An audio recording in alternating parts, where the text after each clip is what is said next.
All right, everybody. So, hello, my name is Ms. Varela, and I am going to go ahead and show you how we use EBSCO hosts to research and to find basically anything that we need using our databases. Now, the first thing we're going to want to go ahead and do is head to this main page. Now, if you can see, we already have a couple of different items we can go ahead and use right over here off to the side, but we're going to be looking specifically at EBSCO hosts. So we're going to go ahead and scroll down here to the bottom, and then where it says electronic resources, we're going to go ahead and choose EBSCO hosts. Now, the reason why we're choosing EBSCO hosts is because this one is specifically helpful because we are narrowing down our searches according to our databases.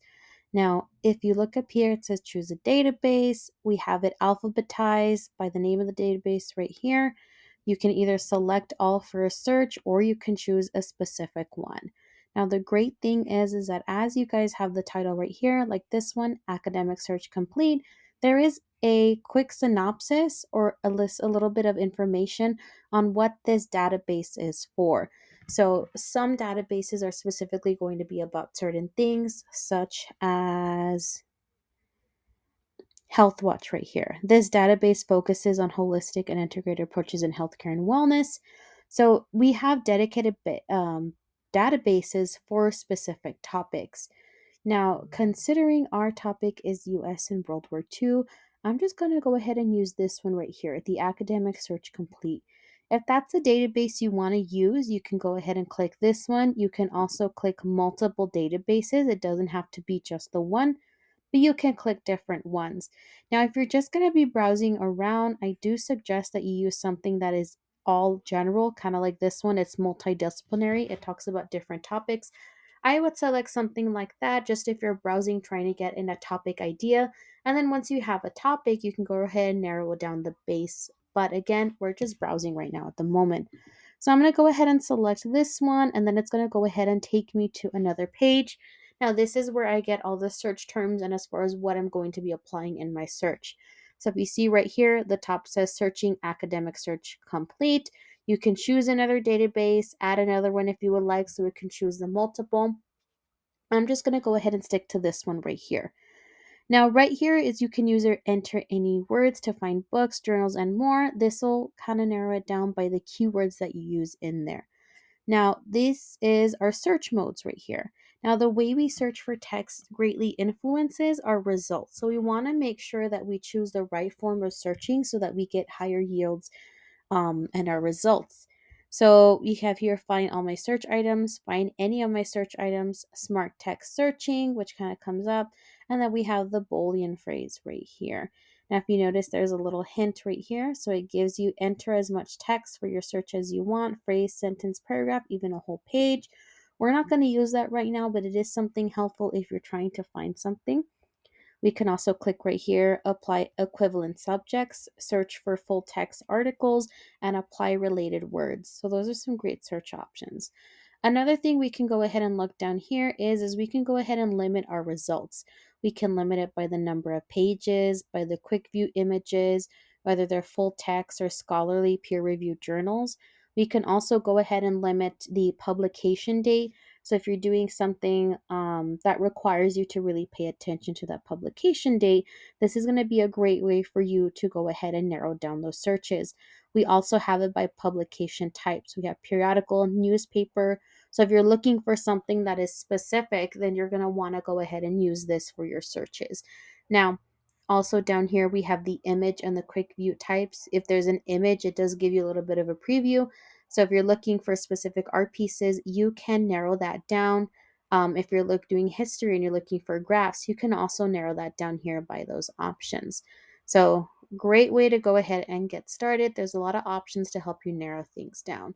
Now for me, what I'm going to go ahead and do is I'm just going to go ahead and type our keywords. Now, one thing you have to keep in mind is that if your phrase doesn't work the first time or you don't get what you want the first time, there's no shame in starting over and retweaking your phrases. Sometimes it all just depends on the type of keywords and our Boolean phrases that we're using. So right here, I'm just going to go ahead and put US and I'm going to go ahead and put World War II. Once that's done, I'm not going to use anything at the moment.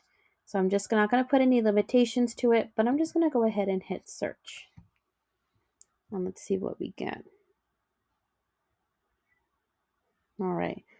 So this is everything that I have. It's page 1 through 10. I have 702 items that came up.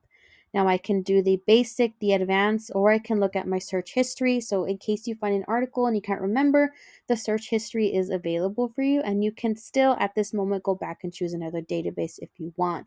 Now, if you look right here, we have a variety of things.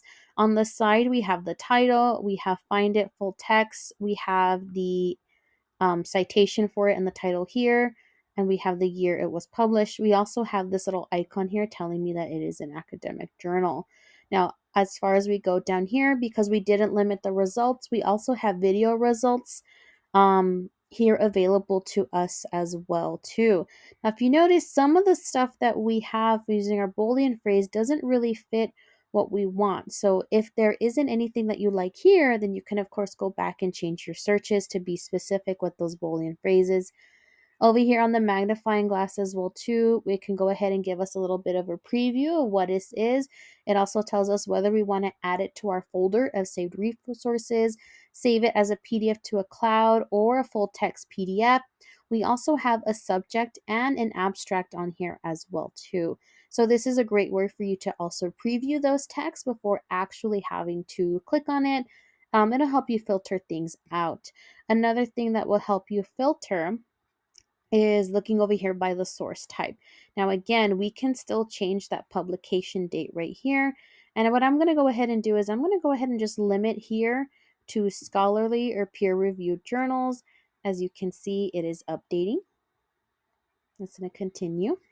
So now that I have that, it tells me what limiters that I have, the Boolean phrase I put in, and now it has limited everything to that scholarly or peer-reviewed journal. So everything that's here is just scholarly or peer-reviewed.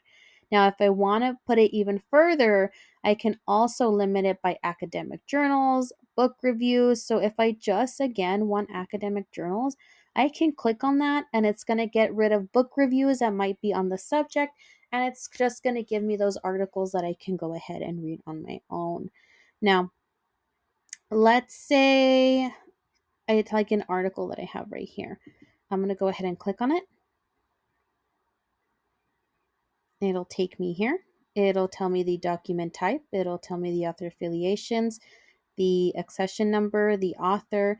This also gives me links to credentials for the authors. I have the option over here on the slide, which is really helpful, to save it to a drive, add it to my folder, print, email, to cite it, which is really great for those AP citations because you're always going to need to cite your sources.